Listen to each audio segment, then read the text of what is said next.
Now we're on to the other side. So this is our right hand one. So because I've cheated a bit here, and because I've used the same colours both sides, I know instantly that my blue is the right one. But the easiest way to do it is, right, that one's in, that one's in, that one's in, because it's the coming off of the pin opposite, diagonally opposite this pin. Do I want the yellow as well? No, because of the length. It goes across, the threads go across, when ideally you want them to come down diagonal line. So I don't need to worry about my yellow pair. So I do need to worry about putting in my other green pair. It looks like I was organised and I did this all colour coordinated. Okay, I've got my green on a support pin. So again, I'm going to do cross stitch.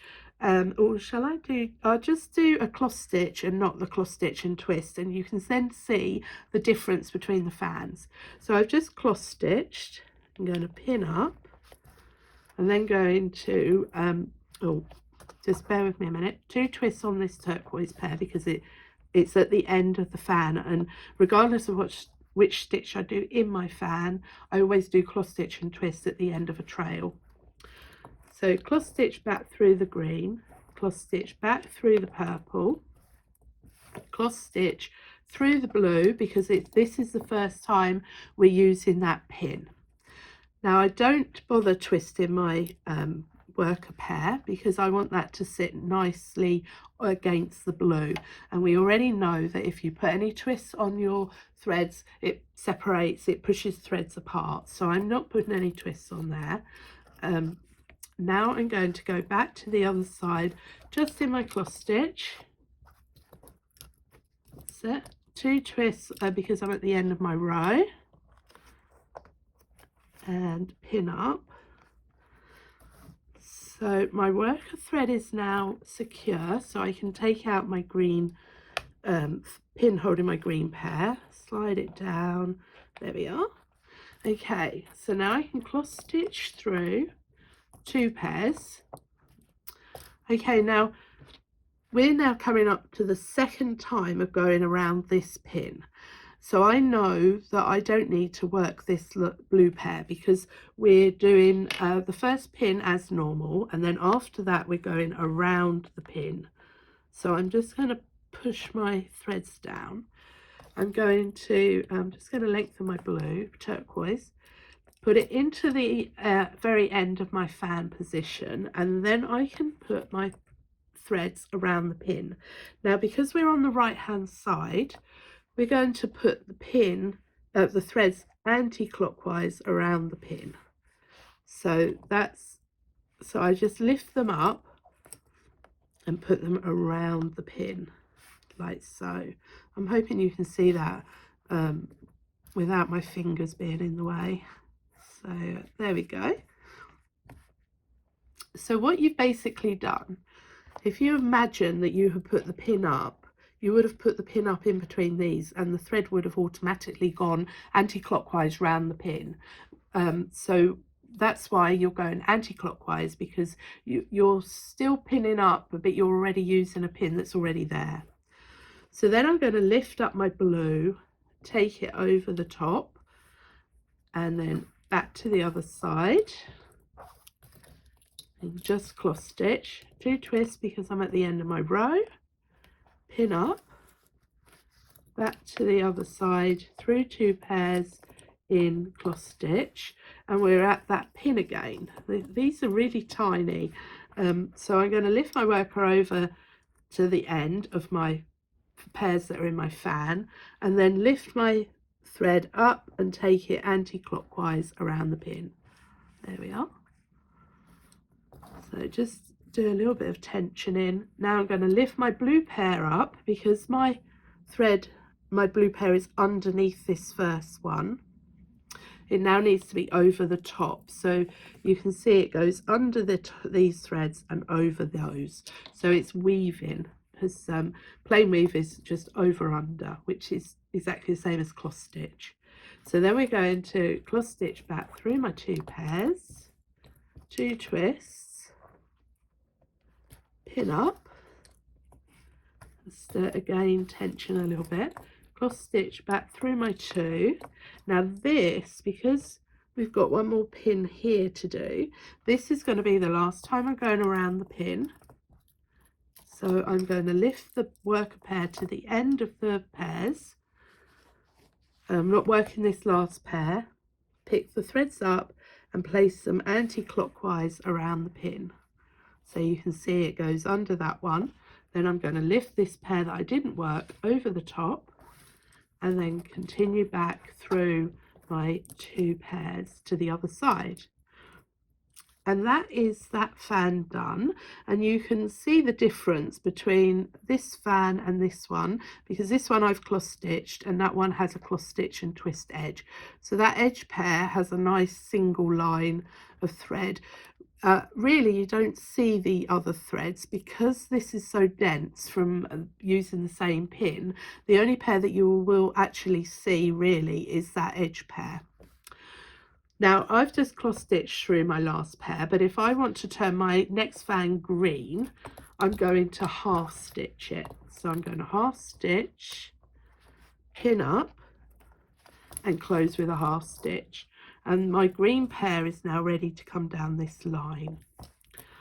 So I'm going to then do my ground stitch. I've got 4 little pins here, so I'm going to put a twist on these 2. Then I'm going to cross stitch and twist my blue with my yellow, pin up and close that with a cross stitch and twist.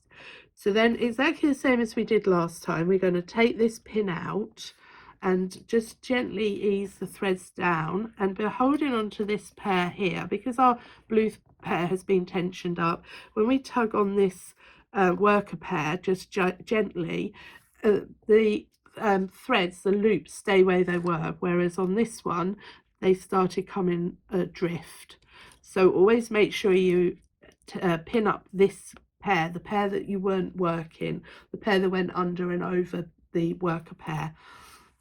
So then I can do my cross stitch and twist into my next one, and then back up to here, cross stitch and twist, pin up and then cross stitch and twist. I have to say I'm really liking the hot pink with the yellow. There we are. So now I have the same pairs, coloured pairs going in. So I'm kind of cheating a little bit, but I do think that when you've got colour, lots of different colours, doing a cross stitch and twist, you've got a little bit more control over where those threads end up, the colours that you're going to use. So now we're ready to do our next fan, and we already know, because we've already done it, that we're only going to take in this blue pair, up to the blue pair. So the first time you work this pin, you work everything as normal. So you cross stitch and let's do everything cross stitch and twist. So first time we're going to cross stitch and twist and see what happens with this one. Pin up, because in theory what's going to happen is it's going to push the threads, this purple thread, apart from this blue thread. So then we're working it as normal, so back through the blue as normal, because the first time we work it as if we were just working it as a single pin. Then we're cross stitching and twisting, cross stitch and twist this edge, extra twist on the end and pin up. So now we're going to give everything a little bit of attention, cross stitch and twist, cross stitch and twist, and we're at that pin again. So I'm just going to push my other pins down slightly, and I'm going to just lengthen that pair, put my worker pair on the end, because we're at the end of the row, and then I'm just going to lift my pairs, worker pairs threads around the pin in an anti-clockwise direction. Now I'm saying anti-clockwise direction, but I do have to think about that very carefully because it's a bit like my left and rights. So now I'm going to lift my blue pair over the top, and then I'm going to go back into my other pairs in a cross stitch and twist, pin up, and cross stitch and twist back through 2, and we're at our pin again. So these are really fast to do, and I think they're so dainty. I think they would look beautiful around the edge of a baby's bonnet, something like that, because they're really tiny and really dainty. So we're at the end, put our worker over on the one pair that we're not working, and so going back to the left and the right, so if you're on the right hand side, you're going to lift the pairs up and go round the pin to the left, because we're going to the left. So then if we're on the other side, we go round the pin to the right. So whichever side you're on, you're going around the pin in the opposite direction. Because if you try to take it round the pin to the right, you would end up doing this, and you'd get a bit of a knot on your pin. So we're not taking it to the right, we're going around the pin to the left. So just lift your threads up and go round the pin anti-clockwise. Lift this pair up that you didn't work and over the top. Then we're going to cross stitch and twist, cross stitch and twist, extra twist on the worker pair, pin up, and we've still got one more to do. So cross stitch and twist through all of the others.